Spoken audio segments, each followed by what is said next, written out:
Hey everybody, it's Tommy Canale, and welcome back to Before the Lights podcast, the show to find out how those in sports, music, and entertainment made their mark. Joining me today is a philanthropist, author, speaker, road race director for the Boston Athletic Association and the Boston Marathon. He's an athlete and was named by Runner's World magazine as one of the top 50 most influential people in running. His personal best include a marathon time of 2:29:58 and in the Ironman 10:36:42. He was featured in Boston, the first ever feature-length film documentary about the Boston Marathon, and has received a Lifetime Achievement Award by Competitive Magazine for 30 years of service to the sport of road racing and triathlons. Please welcome to the show, Dave McGillivray. Dave, how are you? Tommy, thanks for having me on. I appreciate it, man. I'm happy to have you and excited to have this conversation. I want to start here with you. How did running become a passion for you? Was your parents and family involved in it? Nobody. No one. And they're still not. So for me, it was, growing up here in the Boston area, it was always about sports. People were just obsessed with the Red Sox and the Celtics and the Bruins and the Patriots. And so as a young boy, that's what I wanted to be. I wanted to be a professional athlete. But unfortunately for me, I was sort of short in stature. So I consistently was the last one picked when my friends picked sides, in the playground and in park system, or I was always the last one cut when I went out for high school sports. So I learned a real valuable lesson at a very young age about the concept of rejection. And I've always felt there's three types of pains that we endure: physical pain, but you can train and overcome that; mental pain, but you can train and overcome that too. But the toughest of the three is emotional pain.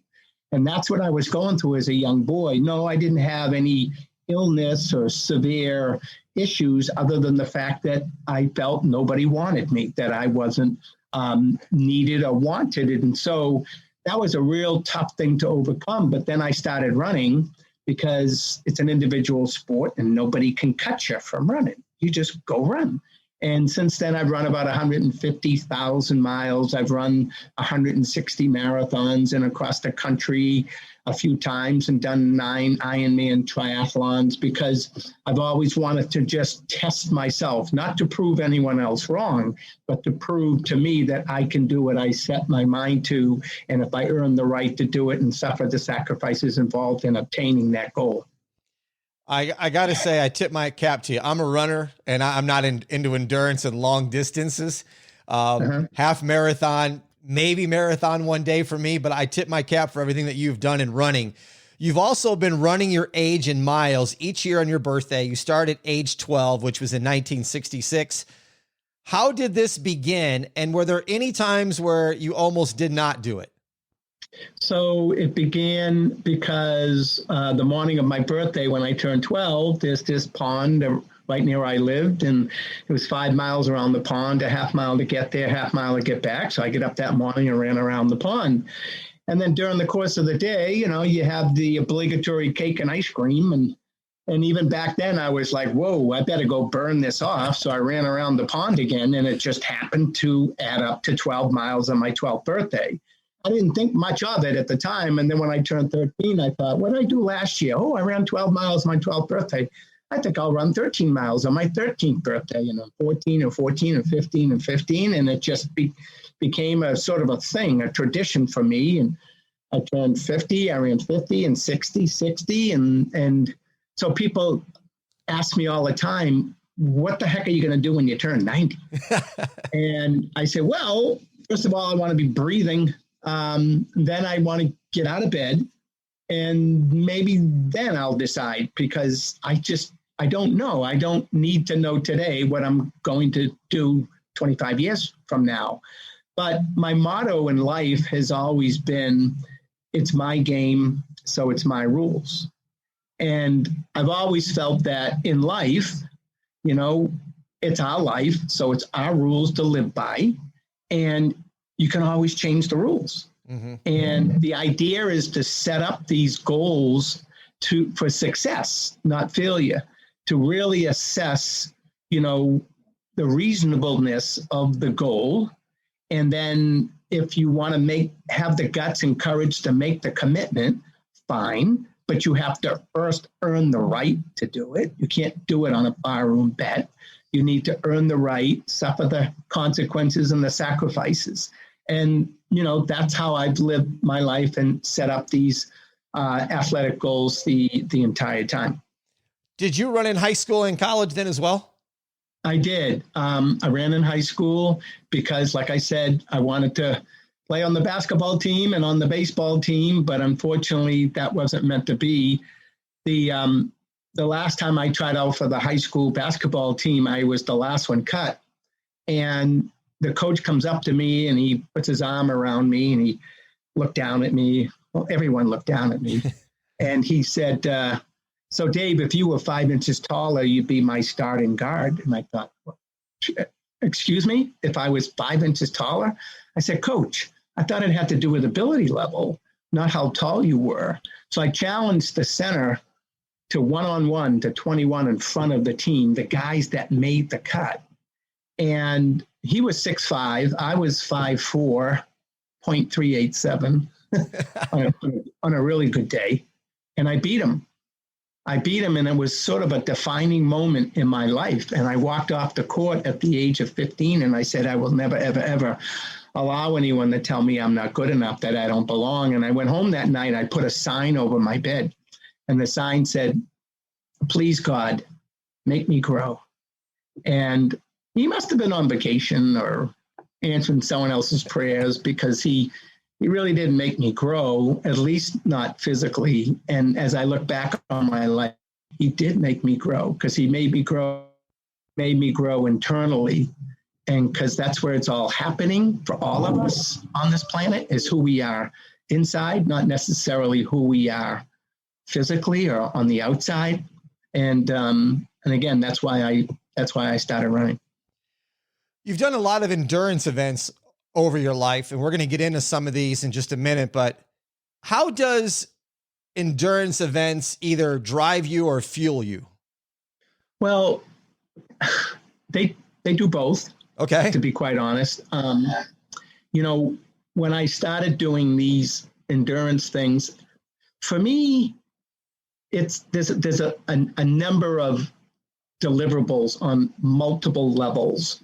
But the one that's sort of the most significant for me is this. When asked what I do for a living, I used to mumble, I'm a race director. And they're like, you're a what? I said, I'm a race director. They're like, what the heck is that? What do you do? Chalk mark in the road and yell go? And, I suppose back then, maybe that might have been exactly what I did. But now when people ask me what I do for a living, I say I help raise the level of self-confidence and self-esteem of tens of thousands of people in America, because that's what these events do. And that's what running does. When asked, what's the toughest part about running a marathon? I always say the toughest part is signing the application, is having the courage and the guts to make the commitment. And then you have to earn the right, like I said, and work really hard and pay the price. And then you toe the line, you answer the gun, you run the course, you cross the finish line, you get your medal. And then magic happens. You go home feeling good about yourself. And there's nothing more powerful in the world than the concept of feeling good about yourself, because it's the very foundation by which we accomplish everything else in our lives. So when I set these personal goals of running my age on my birthday or doing these endurance things, that's one of my number one goals. It's something that I can do for me to make me feel good about myself so I can get out there and do the same for someone else, to help other people and to make them feel good about themselves. In 1978, you ran across the U.S. to benefit the Jimmy Fund and the Dana-Farber Cancer Institute. You went from Medford, Oregon to Medford, Massachusetts in 80 days, which is 3,542 miles, an average of 42 miles a day. And you finished at Fenway Park. A couple questions on this. One, How many pairs of shoes did you go through in that event? Well, I brought 8 pair with me, and I didn't really wear out any of them, because once you start wearing out the shoes, you start wearing out your own body. But one trick that I learned is that as I was running each day, at the beginning of it, I was averaging about 42 miles a day. And then I realized I had miscalculated the total distance, and I was about 200 miles short. So I started averaging 45, 50 miles every single day. It's like running 2 marathons back to back every day for, 3 months. And so I'd run 10 miles and take a break, and run another 10 and take a break, another 10, another, that kind of a thing. And I had 3 friends following me in a motorhome. So every time I did a 10-mile split and finished it, I went into the motorhome and changed the shoes to a different pair, different model, different make, because it gave me sort of a refresher. It kind of made me feel like I hadn't even run the previous 10 miles. So I rotated them throughout the day, and it really helped me get through that many miles per day over that extended period of time. Did you have any injuries occur during that run? I had one significant injury. It was about 1,000 miles into it. I was in the desert, and my left knee kind of went on me, and I realized what it was. It was a muscle problem, the vastus medialis muscle in my left knee. And I ran 15 miles, and then not only could I not run anymore that day, I couldn't even walk. So I had my support crew, toss me in the motorhome, and we drove 40 miles to the nearest hospital, went into the emergency room. I explained to the doctor what I was feeling, and he said, "Well, how do you think it happened?" And I said, "Well, I don't know. I was out jogging." And, if I told him, well, maybe it has to do with me running 50 miles a day all the way across America, he'd probably just say, "Well, guess what? Don't do that." So I didn't want to hear that response. So he just said, "Well, take some anti-inflammatories and take a few days off." And I said, "Okay, yeah, thanks a lot." And we left, and I said, I can't take any days off. I got a schedule. I got to get to Fenway on a certain day at a certain time. Finished up that day, and I said, throw me back out. And we did. And I just shuffled through another 30 miles that day. But I always say to myself, if there's an injury, if there's a problem, then there's a cause, right? So what's the cause? And I said, yeah, I know I'm running a lot of miles, but I know I'm fit too. And I know my body can withstand this. So it isn't the amount of miles in and of itself. There's something else causing this. And I figured it out. Then in that day, I realized I was running all my miles on one side of the road, and the road is banked to let the water run off of it, especially in the desert. And it's really pitched. So one leg is kind of doing more work than the other. And I always like to run facing traffic, so I know what's about to hit me and I can jump out of the way versus having traffic come up behind me. But I said, if I don't alternate each side of the road, I'm not going to make this. So I started switching up both sides of the road, and the injury went away. And if I didn't figure that out, I never would have made it, right? So the whole idea is whenever you're injured, through running or any other sport or activity, don't just treat the problem, figure out what the cause is. How was it then finishing at Fenway? So, like I said early on, I always wanted to be a professional athlete. And in particular, I wanted to play second base for the Boston Red Sox. I did make the Little League team at the time because nobody get cut from Little League. Everybody went out and made the team. And I played second base and became an all-star and all this other stuff. And I really, in my gut, I wanted to play second base at Fenway Park. But all of a sudden now I'm running in Fenway Park, and I said, something? Today I become the athlete I always wanted to be. I'm in Fenway Park where I wanted to be. No, I'm not playing second, but I'm running around Fenway Park, and I'm doing a lot more good in raising money for the Jimmy Fund to help those sick kids with cancer. And it's probably much, a greater purpose in what I'm doing now, doing what I'm doing versus playing second base for the Boston Red Sox. So it was certainly the highlight of my athletic career. In 1980, you had several athletic endeavors. And then in 1981, you ran the Boston Marathon blindfolded and it finished in 3 hours and 14 minutes. Where did that idea come from? My brother, Bob, worked at the Carroll Center for the Blind in Newton, not too far from the marathon course. And he called me up one day and he said, "Hey, how would you like to, raise money for the Carroll Center?" And I said, "Sure. What do you want me to do?" He said, "I don't know. You're the fundraising guy. You figure it out." I said, "Well, I don't know. Tell me what you think." And he goes, "Why don't you run the Boston Marathon and raise money?" I said, "No one's going to give me any money just to run the marathon."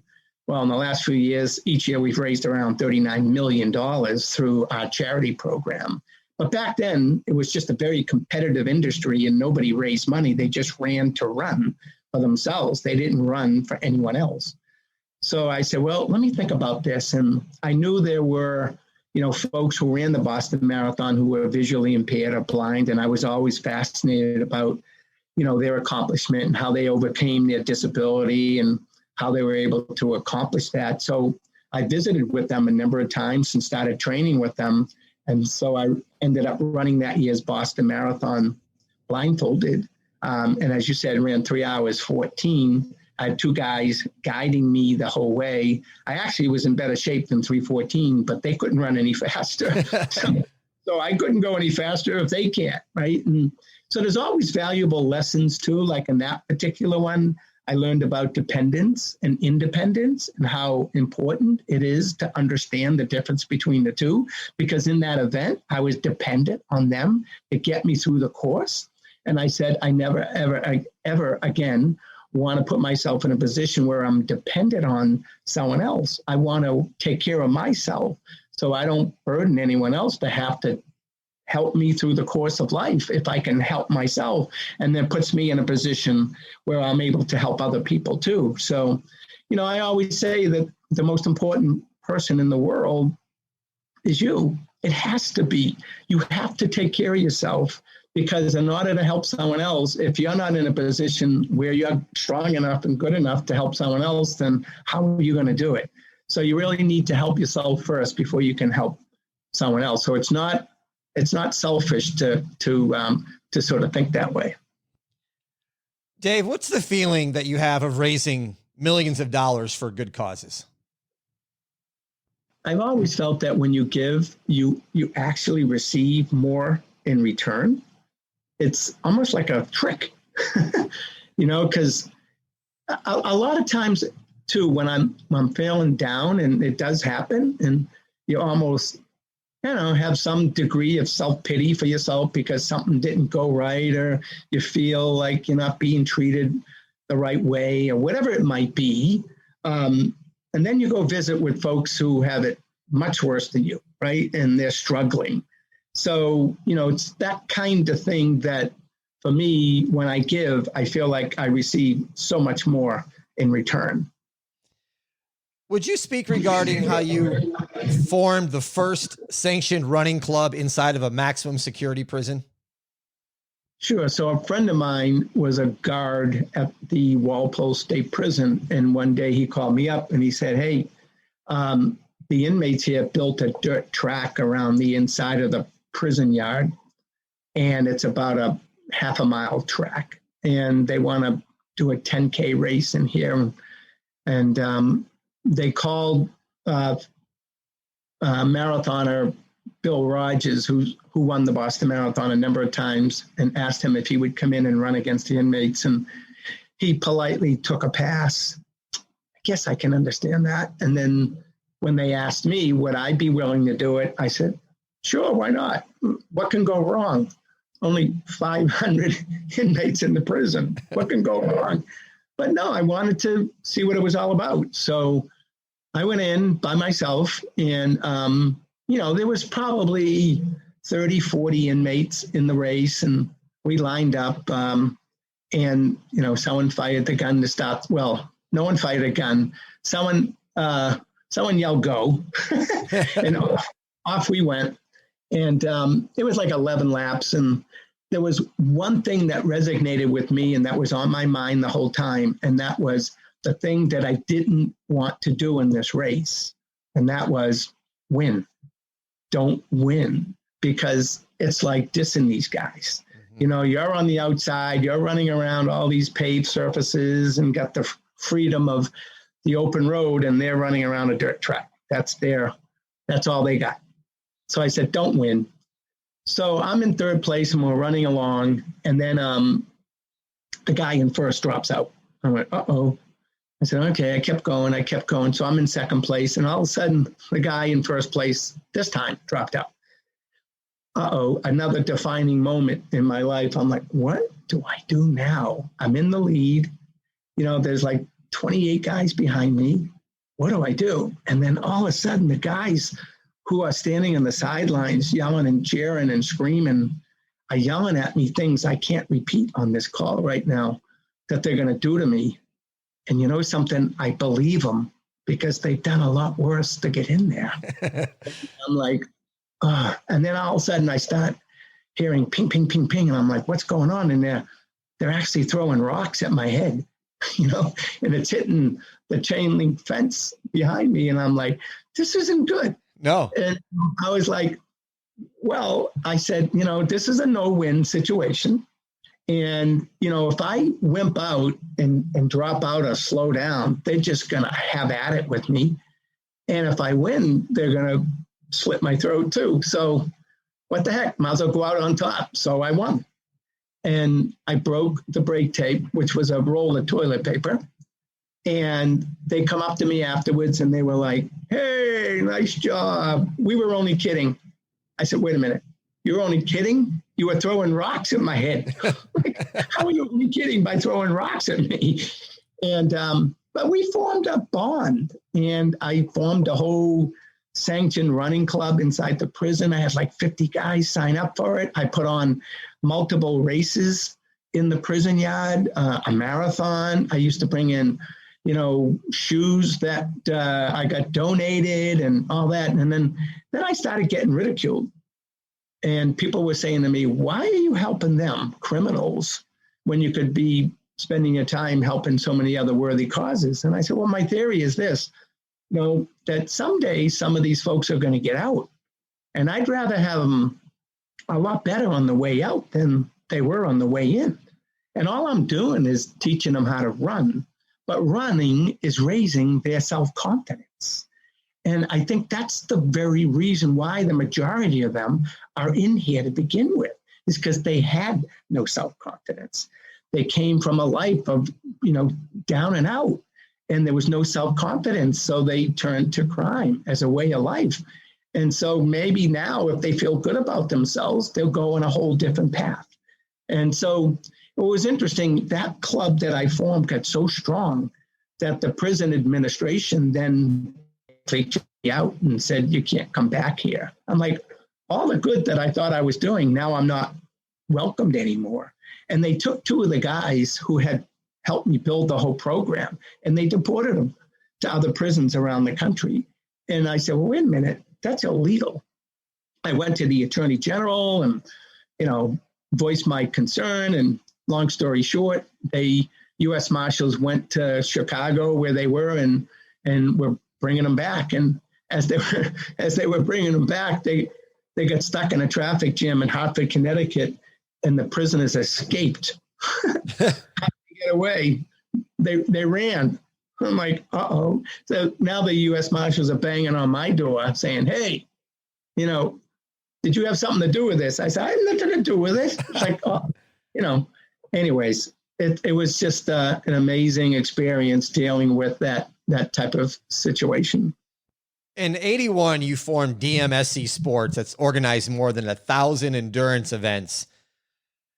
How did this idea come up to go, I'm just going to start my own thing?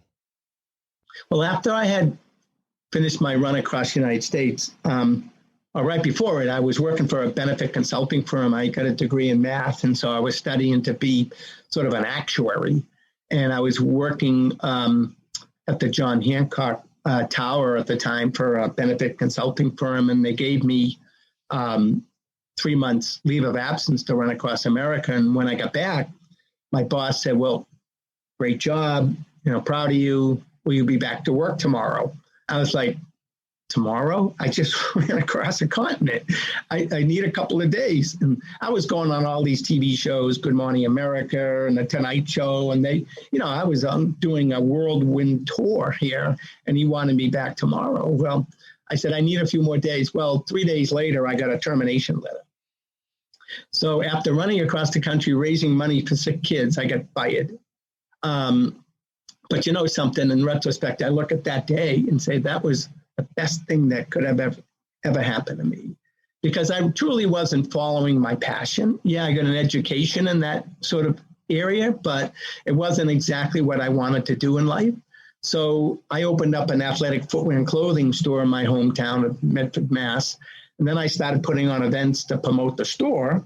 And then I realized I like putting on events more than shoes on people's feet. And I developed a whole event management company and eventually sold a store and just focused on producing events. And since then, I've managed or consulted on or produced over 1,400 events all over the country, all over the world, everything from the Olympic Games to U.S. Olympic trials to Goodwill Games to Boston Marathon for the last 34 years to, races just all over. And, for me, I found my passion. When kids in particular ask me what I do for work, I say, I don't.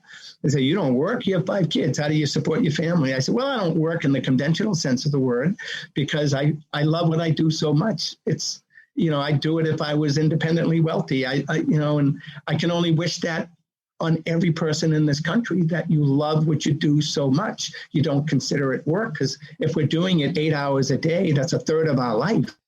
Dave, I'm going to read off some of the things that you've done. In 83, you did the Jimmy Fund 24-hour swim where you swam 24 consecutive hours. You also did 14 days, bicycled more than 1,000 miles throughout 6 New England states for scholarship fund at the alma mater Merrimack College. You completed the New England run by swimming more than 7 miles from Martha's Vineyard to Falmouth, Massachusetts.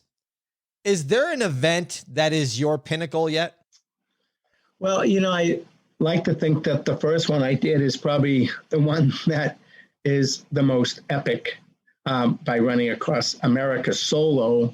But no, I've been very, very fortunate to, when I set these goals, like I said, not to be redundant, but number one, I truly think about what it is that I want to do. And then I commit to myself. And then I earn the right. And then I tell other people.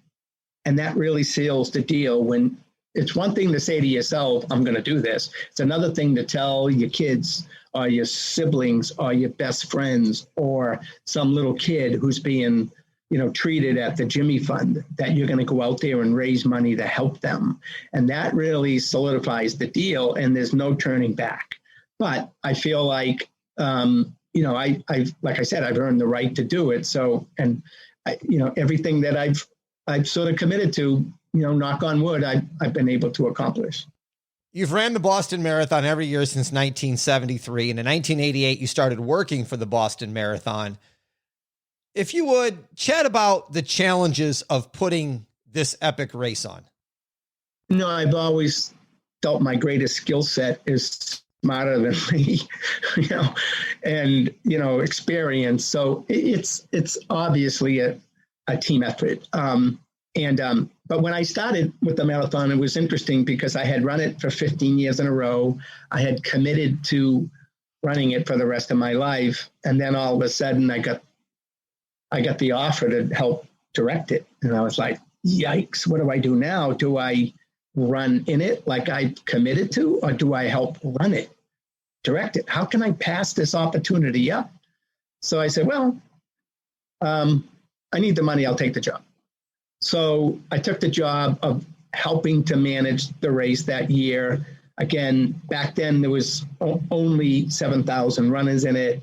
And I was actually offered the position because the year before, in 87, there was a pretty significant wheelchair accident at the start. And there was another accident with runners tripping on a rope and all this stuff. And so they just felt that they probably needed to put someone out there to make sure those kinds of things never happen again. And I went up, helped fix all those issues. But I helped out that morning, and then I'm at the finish line and I'm high-fiving all the runners, and I'm like, something's wrong here. And what was wrong is, I didn't run. So I tapped a state police trooper on the shoulder and I said, "Officer, will you do me a favor?" He said, "What's that?" I said, "Will you drive me back to the start?" He said, "Sure, but did you forget something?" I said, "Yeah, I forgot to run." So he said, "Okay." And he drove me back at 8:00 at night. And I took off and finished at 11:00 at night. And I was the last finisher of my own race.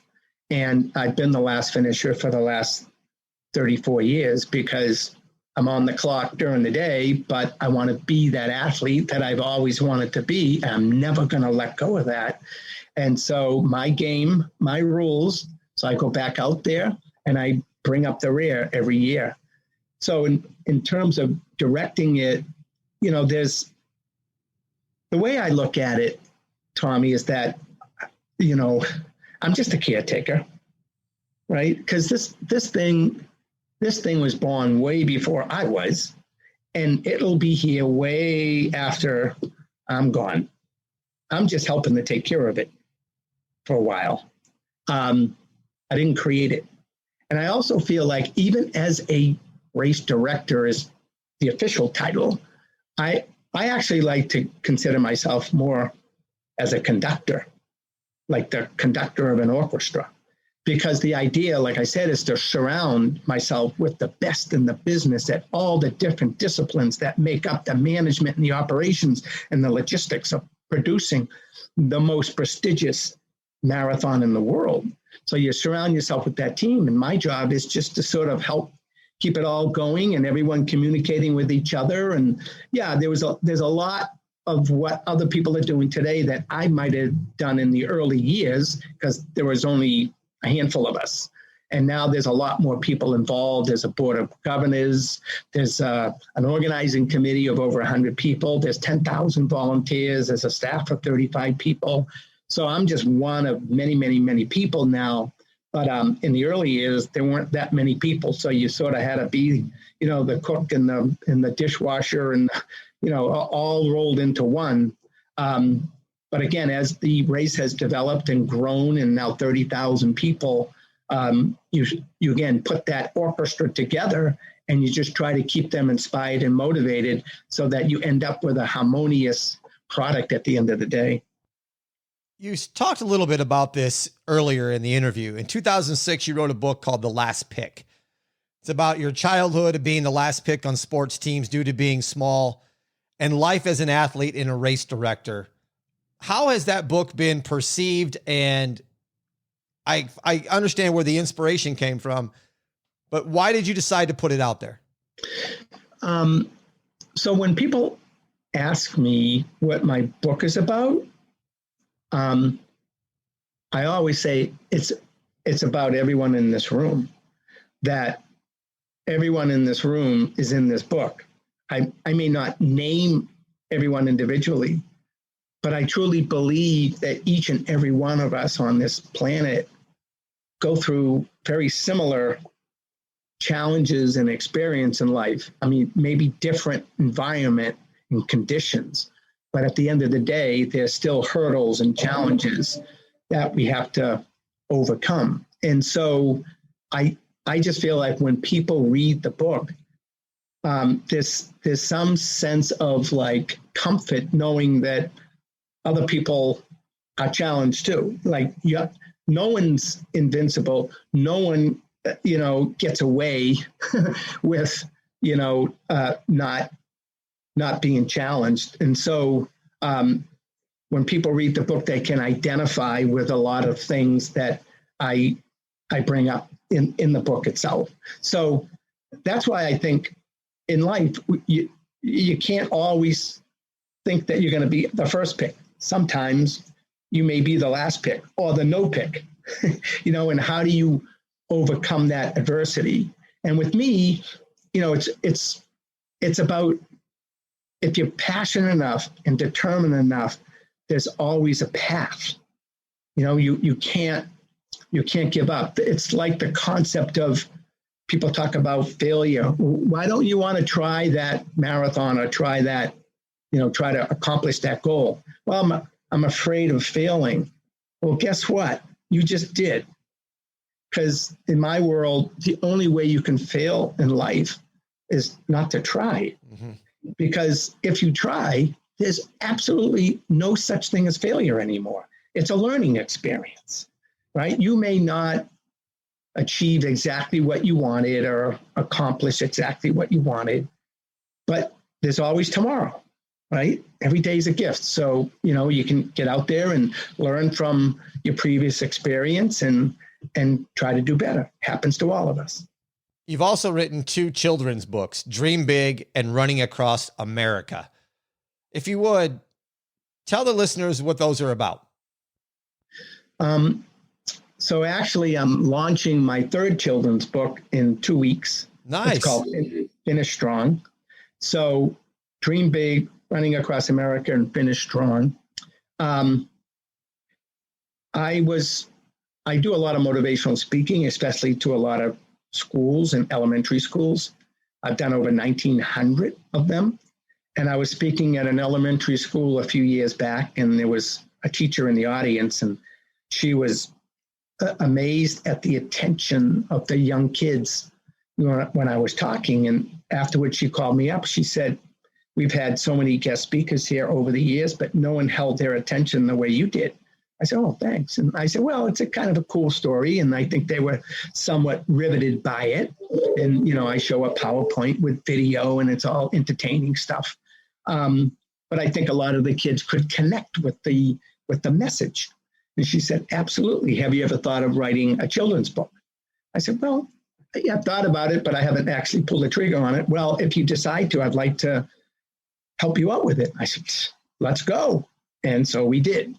And the first book was Dream Big, because when I was little, like I said, I was little, but I had big dreams.